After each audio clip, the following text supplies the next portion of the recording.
I think it's very important to keep in mind, you see, that the population of Kenya is increasing by about 1.2 million people a year. So it means that you need additional infrastructure to be able to provide services to those people.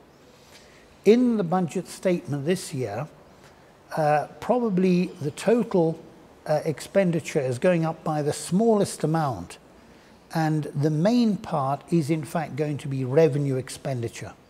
It goes up by 70 billion, and development expenditure goes up only by 1.7. Let's suppose we say 2 billion. So it means that, you know, the government actually has realized it doesn't want to get too much into debt. So what it's done is it's cut back on the expenditure, the total expenditure. It's going to increase, as I say, by approximately 72 billion this year. But a lot of that is for revenue expenditure. And as I mentioned, you know, of that, education is basically 54 billion. Out of that 70 billion, 54. Public administration is an additional 9 billion. We then have social protection is an additional 9 billion.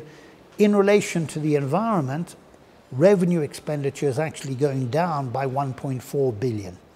So it means, you see, that the government, I think, realizes, now wait a moment, we've got to make sure that we rein in expenditure insofar as is possible. But you've got to remember, the teachers were promised an increase. That's got to come from somewhere. Where does it come from? There's no such thing as free education.